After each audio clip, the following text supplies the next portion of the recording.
呢條片透露世外嘅劇情，敬請留意。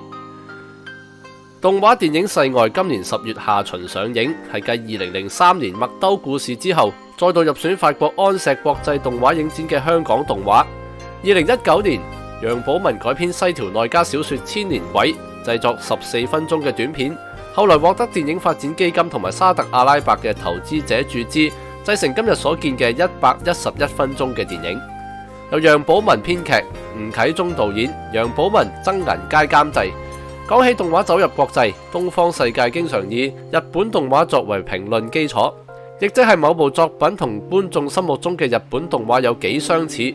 世外自然都會被放喺同樣視角下觀看。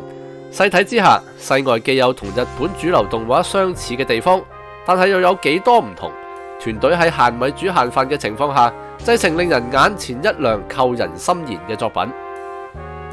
所謂同日本動畫相似，首先當然係畫面。同我同場觀賞嘅觀眾離場嘅時候，表示睇唔出世外同日本動畫有乜分別。的確驟眼睇嚟，世外嘅作畫同日本主流動畫類似，相信唔少觀眾目睹宣傳品嘅時候略有同感。但係如果入場細察，就算唔熟悉動畫製作技術，經驗豐富嘅觀者大概可以睇得出，世外同大部分日本動畫嘅成品同畫風唔同。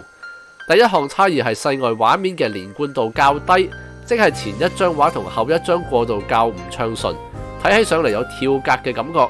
呢個當然同成本有關，如果要製成連綿不斷嘅視覺效果，要畫多幾多幅畫不可勝數。世外都冇採部分動畫公司嘅做法，平價外判俾大陸嘅動畫公司製作，而係先用水彩手繪背景，再配 3D 技術，一磚一瓦揼石仔創作。或者知道呢個條件局限，製作團隊都唔好高騖遠，描繪呢個奇幻故事嘅時候，意圖仿效宮崎駿、新海誠咁樣瑰麗嘅風格，而係力求簡約。故事裏面嘅世外，即係人死後準備投胎嘅中轉空間、田野等等自然環境。電影裏面描繪成夜大空曠，景物唔多。後段工廠場景，畫面一大片係灰沉沉嘅建築物同機械，壓迫感特強。如果話同日本動畫相似，最近似嘅可以話係《寶石之國》，而嗰部作品嘅風格正係動畫裏面罕見嘅。咁樣塑造人景對比，喺一望無際嘅地域，角色顯得渺小；喺龐大嘅壓榨體制裏面，人物無從抵抗。呢種表現手法貫徹電影嘅敘述，就係主角小妹喺1000年裏面不過滄海一粟，命途多舛，屢次遭遇不幸，但係就無力扭轉。唔知團隊係先考慮製作條件，再決定風格，定係先確定風格，咁啱條件有限。總之呈現嘅效果係故事內容、基調、手法互相配合，烘托氣氛。電影嘅故事簡單，呈單線發展，咁樣同樣避免製作者心頭過高，但係拿捏唔到嘅潛在弊端。世外講故事嘅表現優良。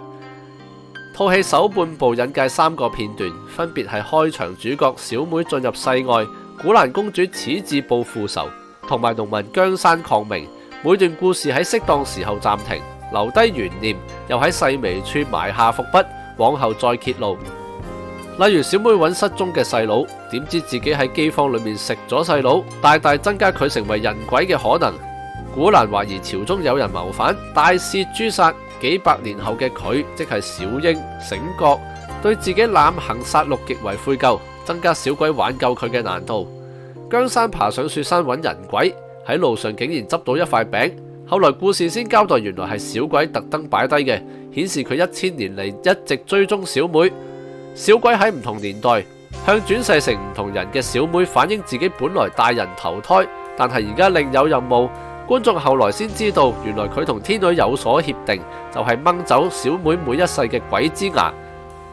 呢啲都冇太複雜嘅伏線，導致未能夠用電影應有嘅形式交代，即係呢套戲貫徹以畫面、人物嘅特性同埋適量嘅對白展露劇情，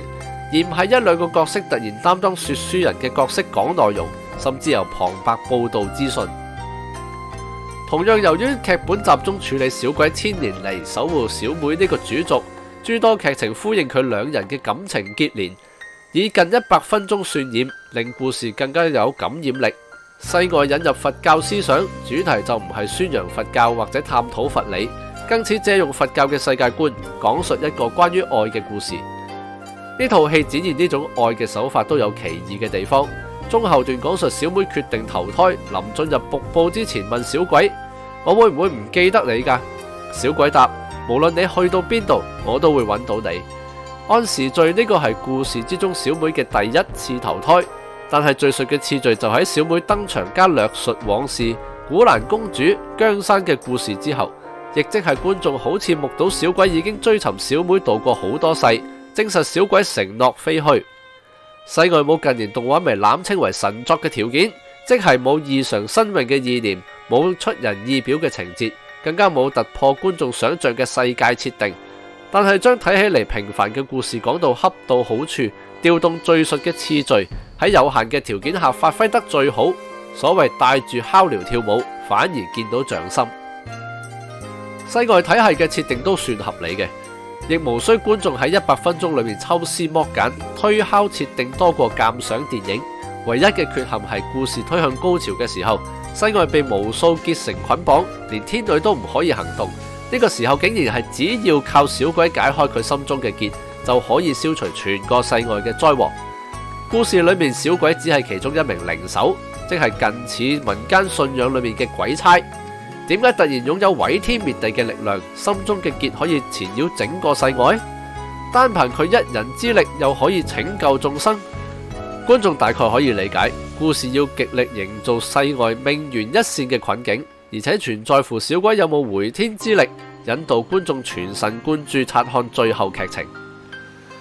既然係香港觀眾久候嘅本土動畫，自然引人期待佢有幾多香港特色。電影裏面引用佛教思想，漢傳佛教係香港以至東亞流行嘅宗教，民間都幾受有關思想影響。引用佛教嘅動畫唔多，我數得出嘅只有虛淵玄、內須蘑菇、武內崇創作嘅《空之境界》。古蘭公主發癲嘅時候，披頭散髮，着住紅長裙，間房立立亂，四周黑掹掹，頗具香港鬼片嘅風韻。黑天喺戲裏面除咗擔當實質嘅劇情推進者之外，就係插科打諢，方式都好似港產片嘅。譬如喺苦惱嘅時候話：我頭都大埋啊，雖然我冇頭，未至於過分無厘頭，都冇喧賓奪主，算係動畫裏面常見緩和氣氛嘅角色 comic relief。或者製作團隊認為輪迴悲劇呢啲題材已經夠沉重，未至於要令電影文藝到冇歡笑嘅成分，喺藝術同埋商業之間算係取得平衡。觀眾可以中意或者唔中意某啲題材同埋電影嘅特點，動畫製作都唔可能完美，要細數可改善之處，當然可以數一大堆。諗埋製作條件同埋當今動畫電影界相類作品嘅表現，《世外》係香港動畫上佳之作，值得一睇。有意見或者中意呢條片，請 comment、like、subscribe、share。有餘力嘅朋友仲可以喺 Buy Me a Coffee 或者 Patreon 實質支持，等我哋走得更遠。下條片再見。